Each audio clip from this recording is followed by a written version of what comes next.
Yeah, so we will start the session, guys. So, hello, welcome all of you to another live problem solving session for the course Introduction to Semiconductor Devices, which is being conducted by Professor Naresh Imani from IIT Hyderabad. I'm Soham Lakhote, currently a third year PhD student at IISc Bangalore, and my research area is mostly related to the analog and RF circuit designs, especially for the radars, which are used for vital signs monitoring.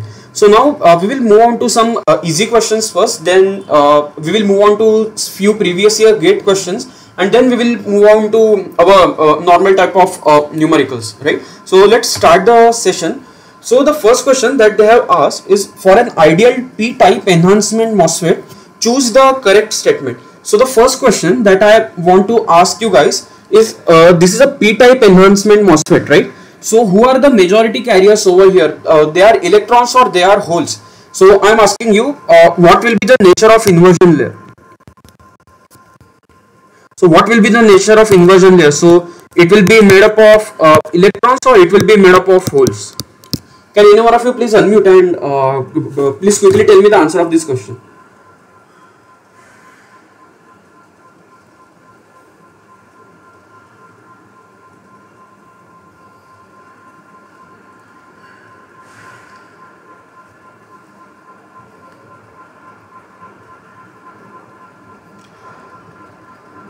Guys, please quickly, we don't have much time. This is a very basic question, right? We have a few good numericals at the end. We won't be able to solve them if we consume such a large time for this type of questions.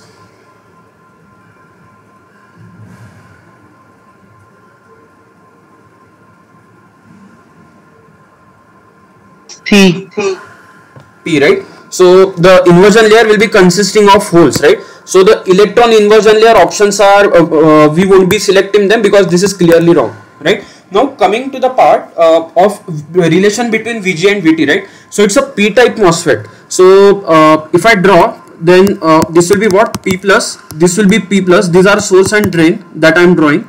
So you will be having inversion layer like this, and you will be having oxide over here, and you will be having a metal gate, right? So to form the inversion layer, that is, this is a N-type substrate, right? So to form an inversion layer, you have to repel the electrons that are present over here, right? Let's say the inversion layer has not been formed, so you have to repel the electrons first, right? So the VG has to be negative, correct?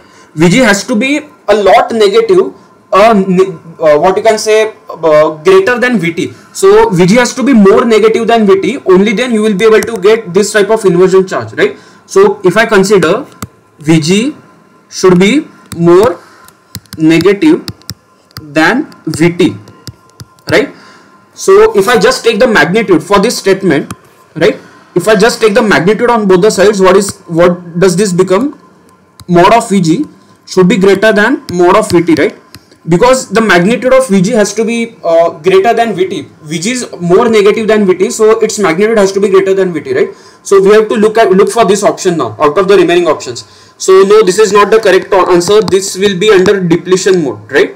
Now for this option, we are not even in the depletion. Correct? We have not even reached the depletion condition yet.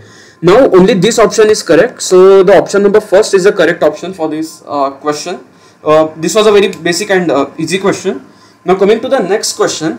Given below are two statements regarding the drain currents in PMOS and NMOS devices. Assume that the applied and threshold voltages of both devices have same magnitude and they have same W/L ratio, right? So the first statement that they have mentioned is that the drain current for a NMOS device is greater than the drain current for the PMOS device. This is the first statement, and the second statement is mentioned as the mobility of PMOS device that is less than the mobility of NMOS device at the interface, right? So again, can any one of you please quickly unmute and let me know what do you think about these options that have been mentioned? Like, is it usually true that for all the conditions of VGS minus VTH and W/L, the drain current for the NMOS device is always going to be greater than PMOS device? And is the statement number 2 correct reason for this statement number 1, or what do you think?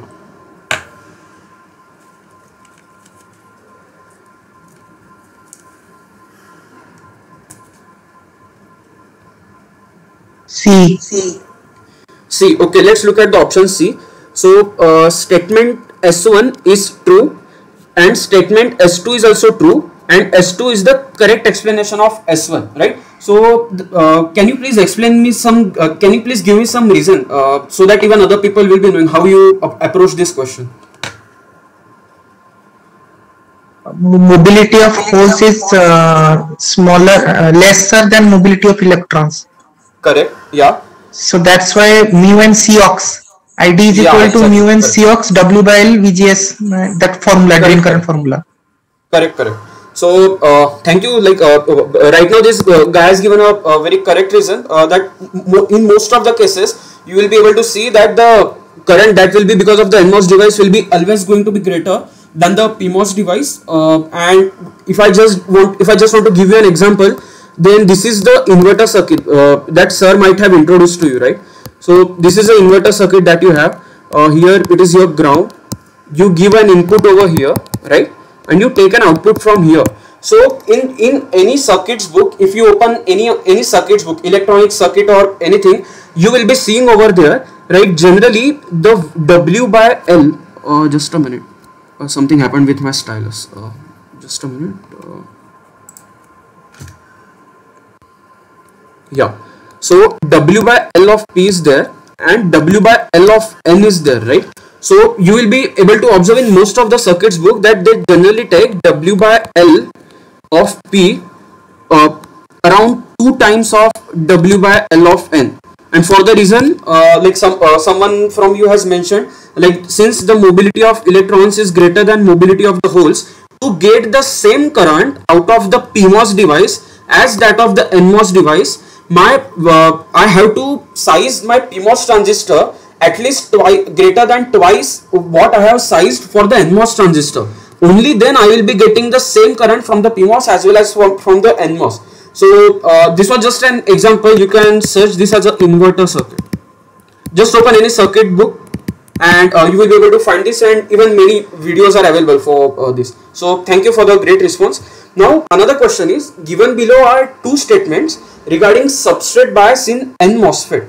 So the first statement is the source to body bias must always be greater than or equal to 0 for an N MOSFET, and the second is the source to substrate PN junction must always be either grounded or forward biased for appropriate transistor action. So just let me draw the what you can say the cross section very quickly. Right. So you have these charges, then you have this oxide that is present, you have the gate that is present, and now what you can say, yeah, you have substrate also. This is N MOSFET, right? So this must be a P substrate, correct? So there is going to be depletion region around over here, there is going to be depletion region around over here, right? Now I just want one statement from you guys. This junction that you are seeing, I am highlighting this junction now. Can you guys please tell me whether I want this junction to be forward bias or to be reverse bias? I want my current to flow between these terminals, right? Do I want the current to flow in this Y direction? So let me draw the axis quickly. So this is Y and this is X, right? So X should be the thing from where my majority current should come. This is the main current that I want, right? Can you guys quickly tell me whether I want any current in the Y direction or not? Do I want any current over there? No, right? I don't want any current. Yeah, somebody was saying something. No, sir. No, right? We don't want any current in the Y direction, right? So if we don't want any current in the Y direction, then just consider this as a PN junction, right? So I don't want any current in the PN junction, so I have to reverse bias it, right? So this is, let's say this is my source terminal.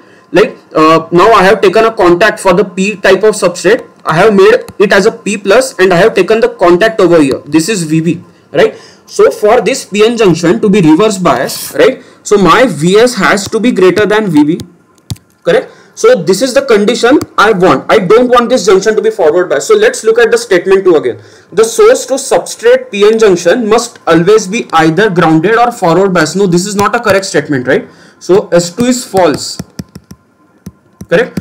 And coming to the S1, source to body bias must always be greater than or equal to 0, right? So they are saying that VSB has to be greater than 0. This is what statement 1 is mentioning, And from here we know that if I just subtract Vs minus Vb on both, if I just subtract Vb on both the sides, then I will get this condition, right? So this is exactly matching with the statement 1, right? So this is matching correctly, right? So statement 1 is true, but statement 2 is false, right? So the statement S1 is true and statement S2 is false, right? So this is the correct option, and this cannot be any correct explanation because this statement S2 itself is false, right? So again, this was an easy question. Now coming to, yeah, this is an interesting question. So what they have given, the VDS versus VGS plot for a N MOSFET is given in the shown figure. Map the regions in the graph from the corresponding options available in the table, right? So there are 3 regions that are present, and out of these options we have to map them to these regions, right? So multiple of these options may correspond to one region, or they may correspond to only, like for example, A and B can both be correct for region 1, only C can be correct for region 2. It is like that, right? So now I will just explain you a very quick concept, and after that you guys please help me in solving this question, right? So this is my y-axis and x-axis, right? So if I just draw a straight line, y is equal to x over here, right? So it will be looking like this, correct? Now if I want the regions of y greater than x and y less than x, right? So from your high school mathematics, you know that this region above this y is equal to x, this is your y greater than x, right? And this region, correct? I'm denoting it just by different notation. This is your y less than x region, correct? So this is just a hint that I wanted to drop to you. Now we will come to this diagram now, right? So now if I look for the region number 3, just by the logic of y greater than x, y less than x that I have explained to you, from this what you can say, in this region number 3, you can clearly see that VDS is less than VGS minus VTH, right? So and for the region number 2, VDS is greater than VGS minus VTH. So we have just identified the conditions for region number 2 and region number 3, right? Now can you guys please tell me which of these options from A to H are matching with the condition that we have just identified for the region number 3? Can any of you please help me? A, accumulation. Why did you say that accumulation? Okay, just tell me one thing. For this region, let me write over here itself. Region number 3, I am drawing 2 conditions now, right? First is VDS is less than VGS minus VTH, correct? And if I look at the VGS, right, it is greater than VT, right? It is greater than VTH, right? And now this is a N MOSFET, correct? Now somebody has had answered now. Now can you please tell me why did you think about the accumulation? So sorry sir, I think it is depletion. Depletion. Then when it is VDS greater than VGS minus VTH, it is saturation. Yeah, can you tell me why it is a depletion? Do we get a good current in what you can say in the depletion mode? So for the depletion, just tell me your gate to source voltage is greater than VTH or less than VTH? Sir?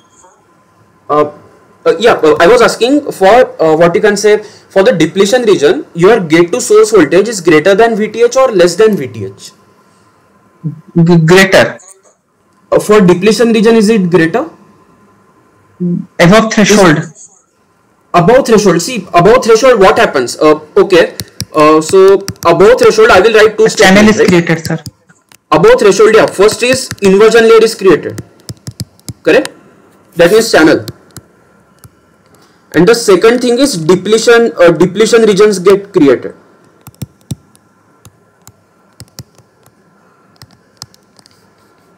Just a minute. Yeah. So now which of these 2 options happens? Inversion layer gets created or depletion region gets created?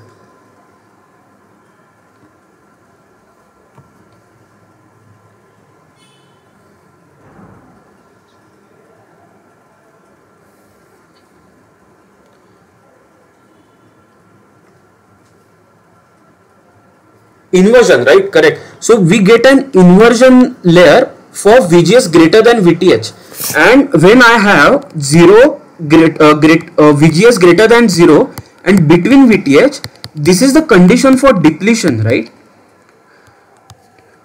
Because I'm just applying such a small voltage that I'm just able to, what you can say, I'm just able to repel the holes that are near the silicon and silicon oxide interface, right?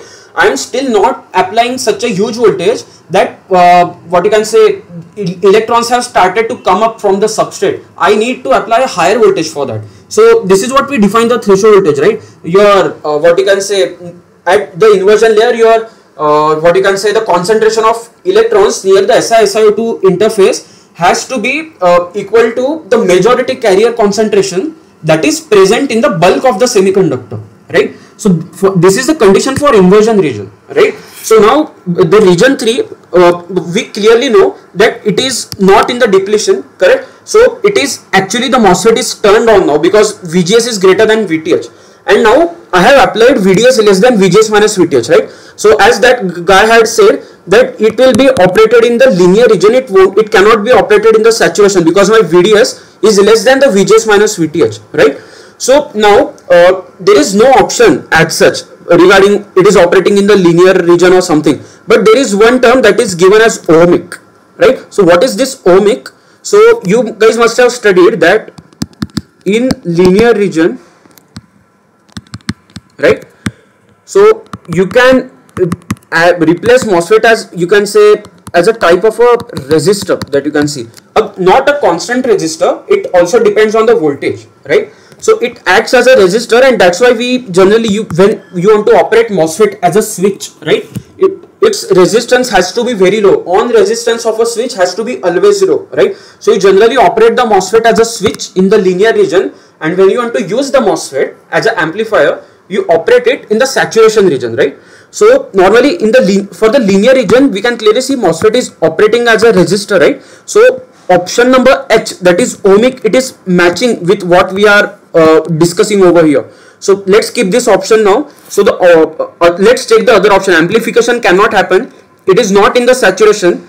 We have not reached such a high voltage that it will do the breakdown. MOSFET is neither off. MOSFET is not even operating in the depletion. There is no question of the pinch off, right? Because pinch off only happens when I am at the point VDS, what you can say, greater than equal to VGS minus VTH, correct? The pinch off point is exactly the equal condition, right? And if you apply further voltage, then the channel will shift towards the left. That is, there will be no channel that will be present at the drain side, and there is no accumulation that is happening also, right? Now coming to the region number 2. So this was our region number 3. Now coming to region number 2, right? So our VDS is greater than VGS minus VTH, right? So MOSFET must be operating in the saturation region. And see why I am saying saturation, because VGS is always greater than VTH, right? Our VGS is always greater than VTH because this vertical line represents VTH. So for region number 2, it will operate in the saturation region, right? So now let's what you can say, check the options that are what you can say available to us. So now coming to the second option, so it is there in the saturation region, right? So can it give amplification? Of course it can give the amplification as well.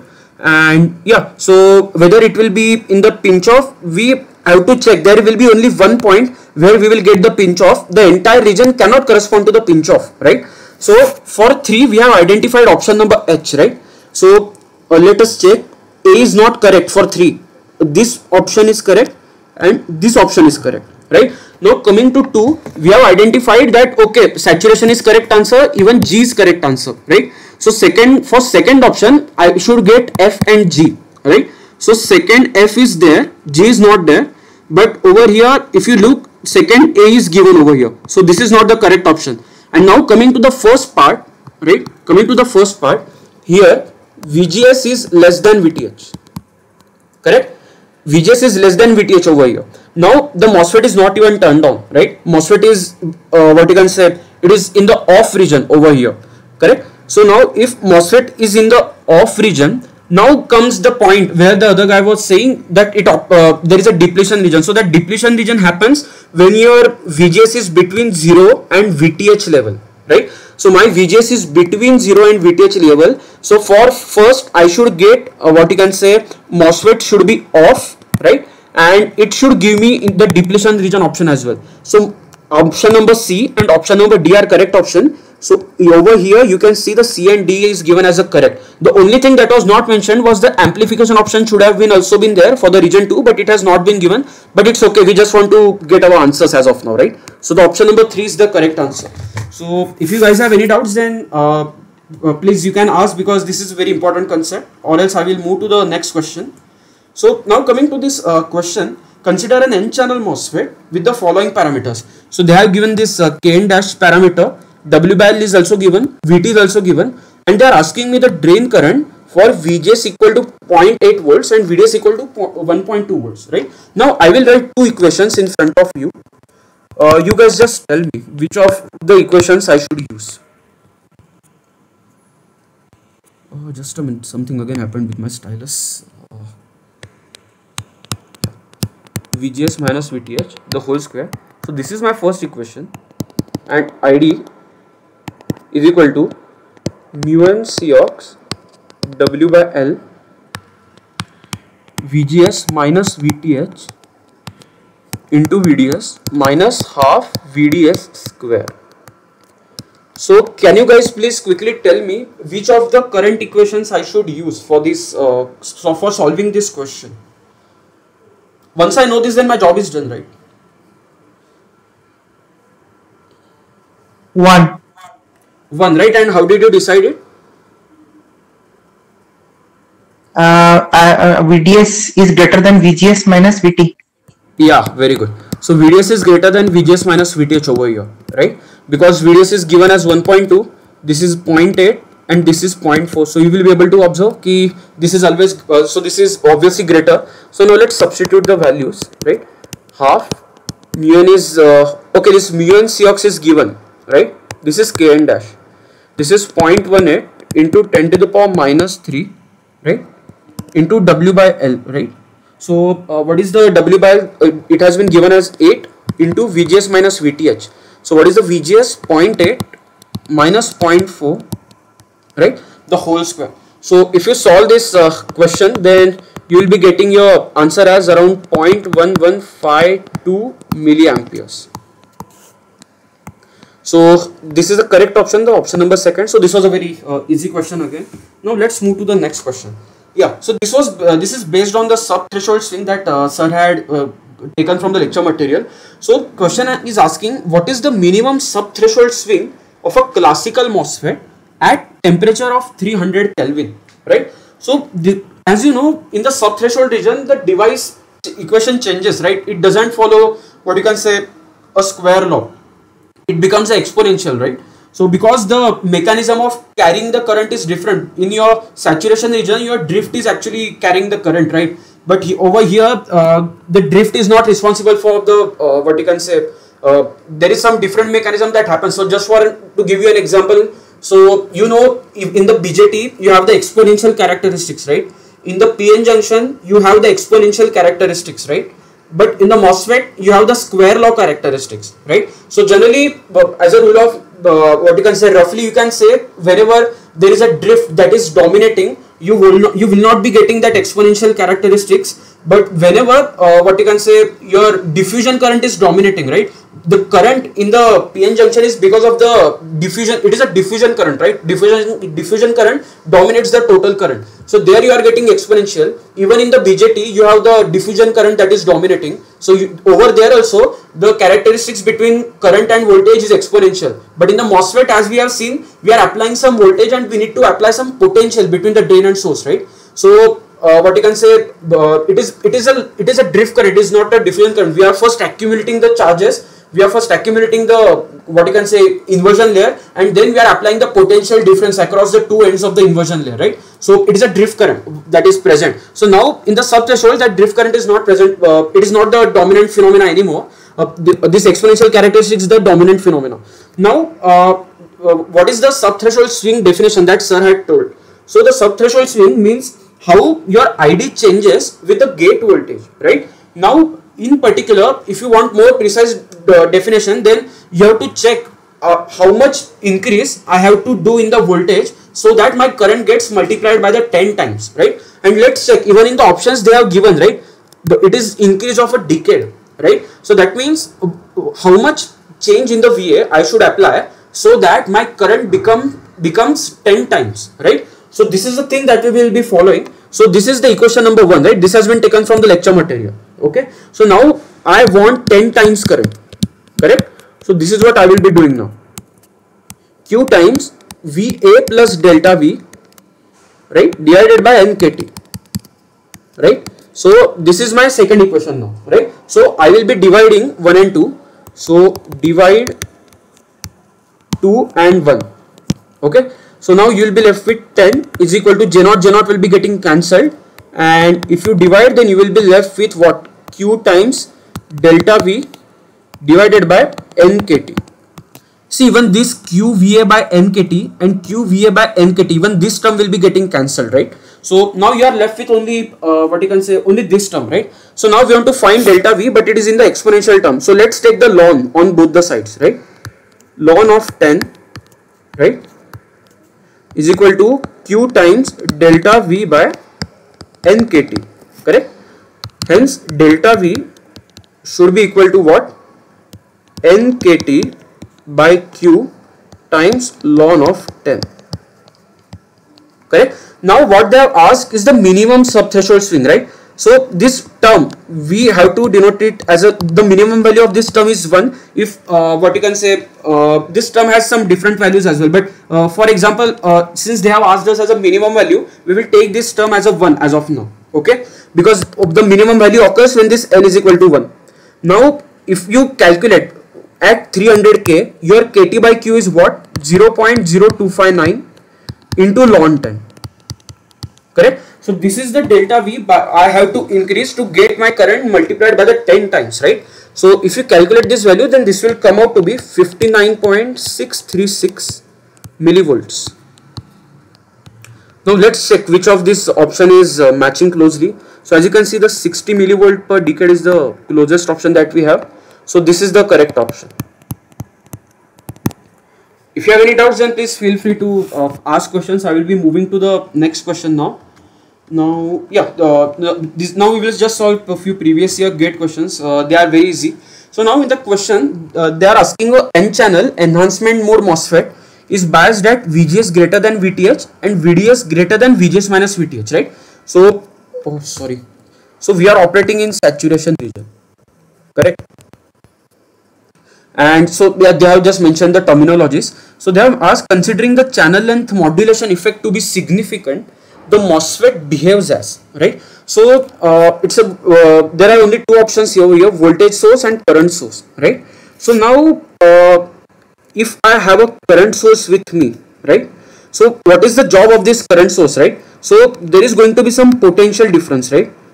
Let's say V current source, right? So V current, correct? So there is going to be some potential difference and there is a current that is flowing, right? So what is the ideal current source? So the ideal current source is the one where, independent of how much potential difference I have across this current source, my value of current source should not change, right? So now let's draw this whatever statement I am saying, let's draw this graph actually, right? Right, so this x-axis represents the potential difference across this. So let me denote it as terminal D and maybe terminal S, right?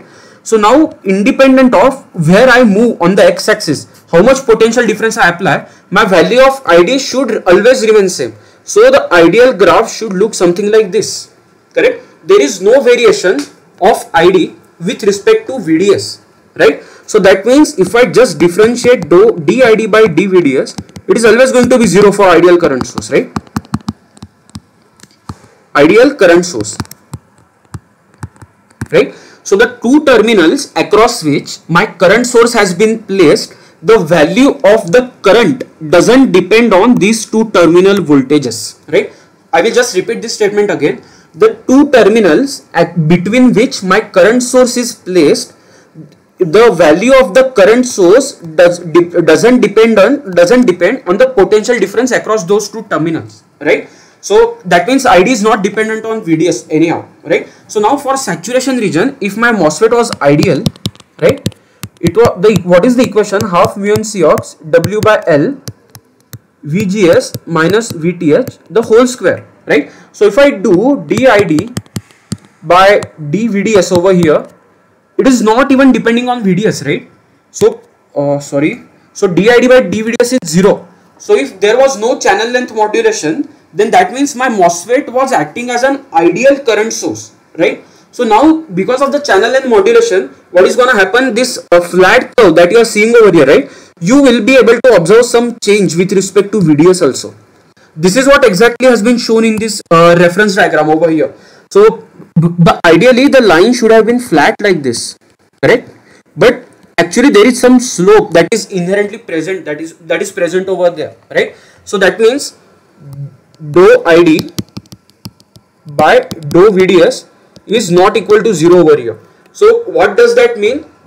That means that dependent on the potential difference I am applying, the current is actually changing over there, right? So that means there is a certain impedance that is present over here, right? So just to tell you guys, then if I change what you can say, if I change the potential difference across this thing over here, then there is going to be some current that will be flowing through this terminal also, right? If this was infinity, if R was infinity, there would have been no current that would have been flowing through this resistor, right? So now there is certain resistance that is present over here.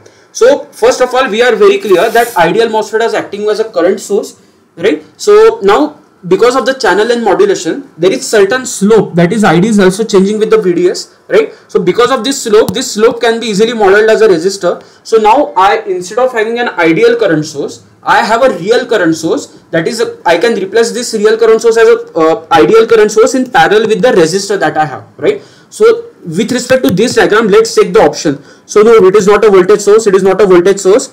The current source with finite output impedance and current source with infinite output impedance, right? So they have asked channel length modulation is significant. So we have a finite output impedance present, right? So the option number 3 is the correct option over here. So if you guys have any doubts, then please feel free to ask. I will be moving to the next question. So again, this is a very easy question. They have just given the drain current equation and they are asking us to calculate the GM. So you know what is the GM? It is nothing but dou ID by dou VGS, correct? So if I just do this, then what is going to happen if I am going to differentiate this equation, right? So K times what will be the differentiation? 2 into VGS minus VTH, correct? So this is the equation of the GM that you will be getting, and let's look at the options. So the option number 3 is the correct option that is present over here. So this is the correct option, and now let's move to the next question. Again, this is an easy question. Considering a long channel MOSFET, right? Considering a long channel MOSFET with a channel length of 1 micrometer and the width of 10 micrometer. The device parameters are given. They have given us the concentration of acceptor ions. They have given us the mobility. They have given us the Cox, and they have also given us the threshold voltage, right? So the drain saturation current. So they are asking the saturation current for the gate voltage of 5 volts, right?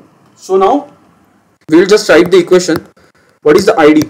Half mu n Cox W by L VGS minus VTH the whole square. They have not mentioned any channel length modulation or as such, right? So we will be ignoring that term. So this is what half into mu n is what 800, right? Into Cox is what 3.45 into 10 to the power minus 7, right? By the way, while solving such an easy question, just please check at the units, right? There may be a high chances that the question is easy, but they are playing tricks with the unit. So be sure that you are taking centimeter everywhere. If it has been given in the meters, then please do convert it, right? Or else you will lose the marks for easy question. So now channel length has been given. So the ratio of W by L is what? 10. And what is VGS minus VTH? So let me check. So the gate voltage is 5, right? So source voltage has not been given, so we will assume the source is grounded over here, okay? And this is what 0.7 the whole square, right? So if you calculate this value, then it will come out to be something 25.516 milliamperes. Again, this was a very easy question, and I hope this was clear. Now we will move to our normal numericals. So I have taken few numericals from Donald Niemann, and now let's see. So an N-channel silicon MOSFET has the following parameters. They have given the width, length, oxide thickness, right? and they have given two conditions over here now. So when the transistor is biased in the saturation region, the drain current is given as 0.132 milliamperes when my VGS was 1 volt, right? So let me write ID when VGS was 1 volt, right? This is given as 0.132 milliampere. And again when VGS was 1.25 volts, it is given as 0.295 milliamperes, right? These are the saturation currents, right? Now they are asking us to determine the mobility and the threshold voltage. So I will just write the equation and then I will take help from you guys, okay? Half mu n Cox W by L VGS minus VTH the whole square, right? So by looking at these three terms, that is the two given conditions are there. This is the first condition, this is the second condition, and what you can say, this is the equation that I know, right? I don't know the mobility, and I don't know the threshold voltage, but two conditions have been given to me. So can you guys please help me in how should I solve this question?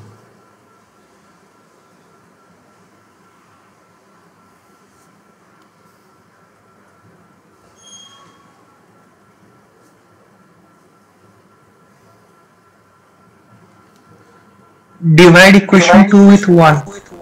Equation number 2 with equation number 1. Okay. So what this guy is saying is that first I have to write two current equations, right? ID2 is this VGS1 and ID1 is half mu n Cox W by L. This is VGS2, sorry. VGS1 minus VTH the whole square. Right? So this is equation number 4. So if I divide both these equations, right, then this terms will be getting cancelled and I will be left with what you can say some equation from where I can find the threshold voltage. So this was the thing that guy was saying and his approach is very correct. So now let's divide these equations. So ID1 by ID2, right, is equal to what? VGS1 minus VTH, right, upon VGS2 minus VTH the whole square. Correct? Or instead of writing the square, I will just take the under root over here. It will be okay, right? So now this is what, let's see the ID1. ID1 is given as what? 0.132, right? And ID2 is given as what? 0.295. Correct? And let's take the value of VGS1. It is given as 1 minus VTH, right, upon what? 1.25 minus VTH, right? So now again we will do some quick manipulations over here. So if I do the quick manipulations, then by the way this value that you are seeing over here, this square root will come out to be just 1 upon 1.495 over here. So we will just cross multiply, we will just take this term over here and we will just take this term over here, okay? So now if you do this, then you will be left with 1.495, right, into 1 minus VTH, correct? Now this will be equal to what? 1.25 minus VTH. So now again just multiplying this term over here, minus 1.495 VTH will be what? 1.25 minus VTH, correct? So what you will be left with is like 0.495 VTH, it will be equal to 0.245. Hence if you solve the value of VTH, it will come out to be 0.4948 volts. Right? So now we have got the value of VTH, but we are yet to find the mobility. Right? So now what we are going to do, since we know the value of VTH now, if I look at any of these equations, right, equation number 3 or equation number 4, I know everything. I know Cox, I know W by L, I know VGS, I know VTH, I know ID also. So from here I can calculate the mu n, right? But the only thing that is present is like we may not be knowing the value of Cox, right? So we have to calculate the value of Cox. So let's calculate the value of Cox. So what will be the Cox? Cox is nothing but epsilon ox by Tox, right? So epsilon ox of epsilon they have not mentioned over here, but epsilon of oxide is around what? 11.7, right? So 11.7 into 8.85 into 10 to the power minus 14, right? Divided by the thickness of oxide. What is the thickness? 8 nanometers. So 8 into 10 to the power minus 7, right? So what will be the flow will be coming. So by the way, this is Cox dash. This is not Cox. The value of Cox dash will be coming as 4.314 into 10 to the power minus 7 farad per centimeter square. Right? So this is the value of Cox dash. I know now. Right? So now let's use this value of what you can say Cox and let's calculate the things that are. So I will be just using the equation now. So let's use the what you can say the first equation. So the current was given as what? 0.132 into 10 to the power minus 3. Right? This is what it was given. And now let me check. Yeah, so the VGS was 1 volt, right? Half into mu n into the value of Cox, right? We had just calculated 4.314 into 10 to the power minus 7 into W by L, right? W is given at 6, I guess, yes, 6 micrometers, and L is 1.5 micrometers, right? So 6 upon 1.5 into VGS was given as 1 minus VTS that we have just found out now. Correct? This was what has been given to us, and if you just solve this equation, only this thing is unknown to you, right? So if you just solve it, then mu n will come out to be 599.428 centimeter square upon volts per second. So we got this value of VTH, we also got the value of mobility. Okay. So we got whatever we wanted, and if you guys have any doubts, then please let me know. I will be moving to the next question now. Now coming to the next question, so what they are asking, calculate the body effect coefficient and the change in the threshold voltage due to an applied source to body voltage. Right? So what has been given, temperature has been given, and the substrate concentration has been given to us, and they have also given us the thickness of the oxide and the value of VSP. Right? So what is your body coefficient, right? So I have just written the equation for the help of you guys, right? So this is our body effect coefficient, right? So now we just want to find this value first. So let's calculate this. So the gamma is what? Root of 2q epsilon SI Na, right? Divided by Cox, right? So if I just substitute the values, then what I will be getting 2 into 1.6 into 10 to the power minus 19.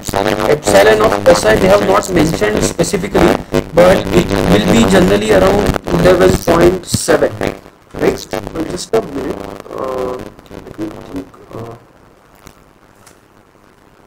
See, there was a mistake in this question. The oxide epsilon is not 11.7, it's 3.9. Okay, so please correct this. This is 3.9, so epsilon of oxide it's 3.9, it's not 11.7. Okay, so sorry for the mistake. And the epsilon of silicon is 11.7, so 11.7 into 8.85 into 10 to the power minus 14, right? The Na has concentration has been given to me, right? 3 into 10 to the power 60. And the Cox, we are yet to calculate the Cox. So first calculate the Cox. So what will be the Cox? It will be nothing but epsilon ox by Cox, right? So what is the epsilon ox? It is nothing but 3.9 into 8.85 into 10 to the power minus 14 divided by the thickness of oxide, right? It's 20. Sorry. Yeah. 20 into 10 to the power minus 7. So if you calculate the value of Cox, then it will come out to be 1.7257 into 10 to the power minus 7 farad per centimeter square. This will be Cox dash, right? So now let's put this number over here. So this will be divided by what? 1.7257 into 10 to the power minus 7. So if you calculate this value, then it will come out to be 0.577 volt to the power 1 by 2. Right? This has to be 1 by 2, right? It's unit, because over here we have under root of voltage, right? So this under root of voltage should get cancelled, because this is the change in the threshold voltage. Its unit is in the volts, right? Yeah. So now we got the value of body effect coefficient, right? And now let's see what they have asked. The another question they have asked is change in the threshold voltage due to an applied source to body voltage, right? So this is the equation for the change in the threshold voltage, right? But I don't know one term over here, right? I don't know the value of phi fp, correct? So to calculate the value of phi fp, I have to know the acceptor ion concentration, right? Because this is what? This is your kT by q ln of Na by Ni. Correct? So let's check. Na has been given to me, Ni we generally know, and the temperature is room temperature, right? So let's calculate phi p also. Phi fp. So phi fp is what? kT by q ln of Na over Ni, right? So it will be what? 0.0259 because it's a room temperature, and ln of Na is what? 3 into 10 to the power 16, correct? Upon 1.5 into 10 to the power 10, correct? So if you calculate this value, the value of phi fp will come out to be around 0.37577. Okay, so let's keep this value in our mind. So this is the first thing that we have to keep in our mind. This is the second thing that we have to keep in our mind, and this is the equation, right? Equation number A that we have to keep in our mind. So let's put all the values in what you can say this equation, right? So now if I put all the values, then what I'm going to have is a key delta. Just a minute.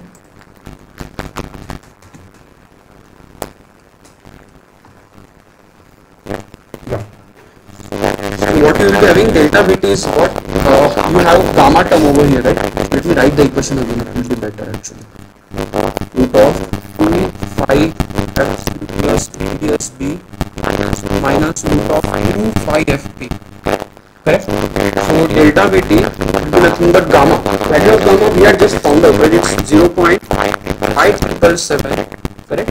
Into under root of 2 into 5p. So the value of 5p was how much? The value of 5p was around 0.37577, right? So 2 times 375, sorry. 375 plus VSP. Let's check the value of VSP. VSP is given as 1 to us, right? This is 1 minus root of 2 times 0.375. Right? So if you calculate this value, then the delta Vt that you are going to get is around 0.264 volts. Okay. Now my favorite part, sanity check. Always have this thing in your mind here, to check whether your answer is actually making sense or not. Right? So what they had asked is that to calculate the change in the threshold voltage. Right? They have given us that VSB is equal to 1 volt. Right? So VSB is equal to 1 volt, and this is NMOS, right? This is NMOS, right? So if I just draw the cross section very quickly, you have N plus, you have N plus, you have the oxide, you have the gate over here, right? And you have a P-type substrate, and you have a depletion region around over here, right? You have this depletion region, correct? So here is your source and P plus, and here is your body. Right? So that means what they are asked, what they are making is like if VSB is positive, right? So if VSB is positive, that means this N plus side is getting more positive voltage as compared to the P plus side, right? So that means the diode is reverse biased, right? So this PN plus that you are seeing over here, it is forming a diode, right? So it is actually reverse biased, and since it is reverse biased, this depletion region that you are seeing, it will be actually expanding, and it will be increasing the potential barrier, right? So the moment you have an increase in the potential barrier, that means you have to apply more voltage to get the same inversion charge density, right? So I will repeat it again, because this VSB equal to 1 volt, positive 1 volt, is actually making this diode more reverse bias. I will be having more depletion regions around this N plus, which will increase the potential barrier, and to get the same inversion charge density at silicon oxide interface, I have to apply more gate voltage, right? So more gate voltage means what? So my threshold voltage should be increasing because my potential barrier is increased. So this change in the threshold voltage is actually positive, right? It is not negative quantity that we got. So it's a positive quantity. That means even this answer is also telling us that okay, your threshold voltage has increased. So whatever logic you are applying, it's correct. So the sanity check got confirmed, and hopefully this answer seems to be correct as of now. Right? So you can check the calculations at later time. And this is the last question for today. So what they are asking is like the substrate doping and the body effect coefficient has been given to us. The doping is given and the body effect coefficient they have already given to us. The threshold voltage is found out to be Vt is equal to 0.5 volts when biased at VSB is equal to 2.5 volts. Right? So now what is the threshold voltage at VSB is equal to 0? Right? So now this is the formula that I have with me. Right? So can you guys please help me a little bit in solving this question? They are asking is that they are asking me the threshold voltage is when I am applying VSB. So in VSB I am getting one threshold voltage. Right? Now when I am applying different VSB, what will be the threshold voltage? So can you guys please help me? Just give me an approach. I will solve the question very quickly.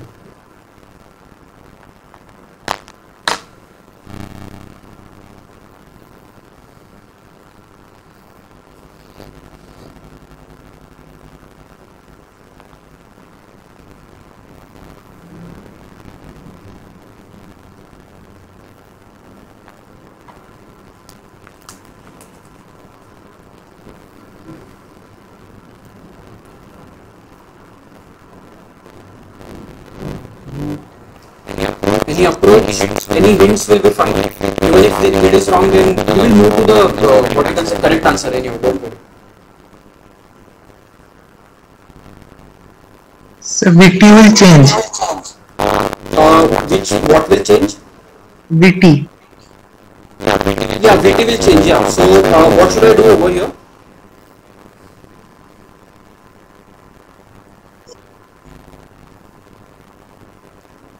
We should compare that Vt and solve the equation. Okay, good. So now again this guy is saying me again the last time we had set up two equations, right? So let's do the same thing again.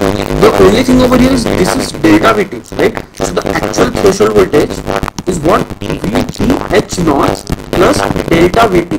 Right? This term doesn't, the first term doesn't change with the VSB. Only the second term is there that changes with the VSB. Right?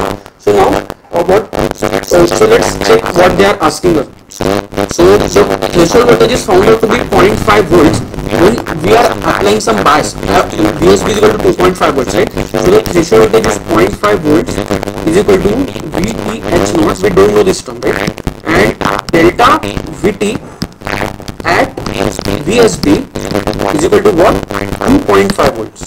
Right? So this is the first thing that I had, and then the next thing, what they are asking, what is the threshold voltage when I am not even applying any bias for the source to between the source and body terminals, right? So now if you put VSB is equal to 0, what happened to my stylus? Just a minute. This is crazy. Yeah. Okay. Yeah. Just a minute.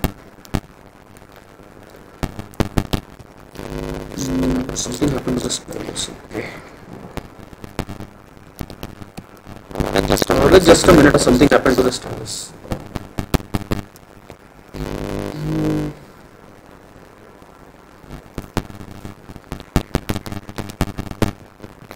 Okay, I don't know what is happening.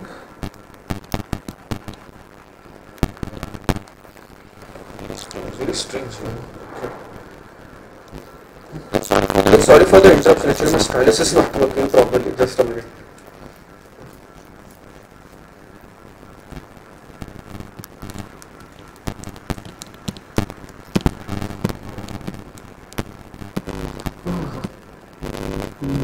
What it was coming? Okay.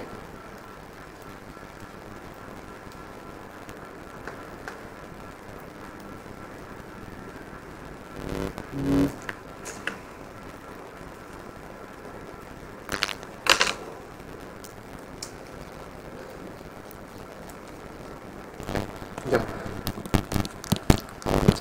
Again some issue. Oh, sorry, just a minute. Okay. Yeah, it is working finally. Thank God. Okay. Now, so what does, so if I substitute VSB is equal to 0 in this equation, what I will be left with, just substitute this as a 0. This root of 25p and root of 25p will get cancelled, right? So now for VSB is equal to 0, my delta VT is 0, right? And if my delta VT is 0, then what is my VTH? My VTH will be VTH naught. So what this question is asking, what is the threshold voltage VSB equal to 0? It is asking us to find this VTH naught which doesn't change with the VSB. So I am left with only one equation now, because from the second equation I have calculated that the threshold voltage that I want to find is actually VTH naught, where VSB is equal to 0. So this is what I have over here. So only this term is unknown to me. Right. So now let's calculate this term over here. Now let's check whether we have all the data with us or not. Okay, we have the phi fp, so we don't have phi fp. We have to calculate it with using the acceptor and concentration that has been given to me. The body coefficient, the body effect coefficient has been given to me, right? So the only thing is we have to calculate the phi fp first, right? So what is the phi fp? It is nothing but KT by Q ln of Na by Ni, right? So this is what 0.0259 into ln of, that is the Na 10 to the power 16, since this and what is the value of Ni? 1.5 into 10 to the power 10, right? It has not been mentioned specifically, but assume this is made up of silicon in most of the questions. If it has not been given to you, then always assume that the MOSFET is the substrate is made up of silicon. So now what will be its value? Value will be around 0.3473 volt. Okay, this will be around 0.3473. So we found out, so we got what we wanted. Now let's substitute everything that we know in this delta VT equation, right? So delta VT at USB is equal to 2.5 volts will be what? The body effect coefficient has been given to me as around 0.12, right, into root of 2 times 5p, 2 times 0.3473.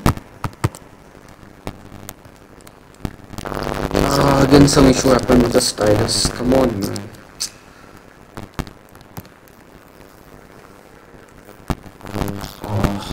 This is very bad. Okay, I guess my stylus is not working. Let me try with the mouse. It's going to be very difficult.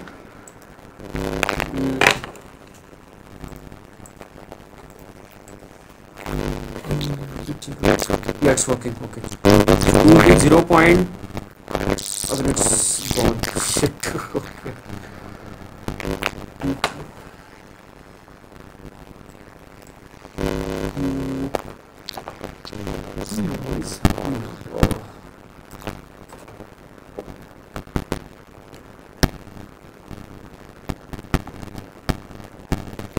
Just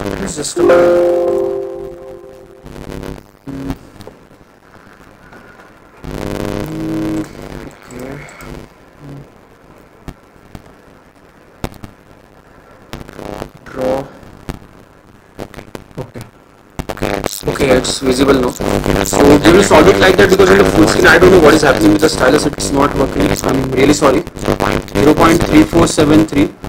Okay. Plus value of VSB has been given to us. It's what? It's 2.5 volts, right? Minus root of 2 into 0.3473. Correct? And this is your 0.12. So if you calculate this value, then the delta VT that you will be getting at VSB equal to 2.5 volts is what? So this value will be coming out to be 0.1144 volts. Okay, so this is what you will be getting. Now we have everything with us. We have equation number 1, we have equation number 2, right? So now let's put 2 in 1, right?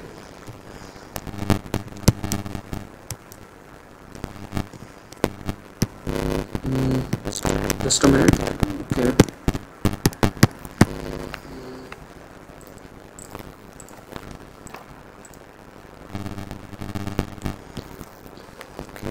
Okay, this is very strange.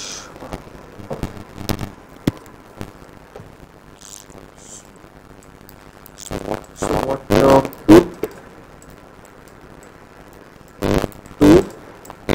in 1, right? So if you just substitute 2 in 1, then your VTH, this VTH naught is the only thing that we don't know, right? So this term that you are seeing over here, this is the only term that you don't know. So the 0.5 minus 0.1144 will be your answer, right? So your VTH naught will actually be what? So your VTH naught will be VTH naught will be what? Your 0.5, correct? Minus 0.1144, right? So now if you calculate this value, so this will come out to be around 0.3855 volts. Okay. So I hope this question was clear to you, and this is a threshold voltage when VSB is equal to 0. So this is another way of saying that this threshold voltage doesn't depend on the VSB. So we have two terms, one is the change in the threshold voltage and one is the inherent threshold voltage that we have, right? So I hope this question was clear to you. If there is any doubts in the previous questions, and sorry for the stylus issue, I don't know what happened to my stylus, it stopped working, I guess its battery is finished, I guess. If there is any doubts in any of the questions that we had solved today?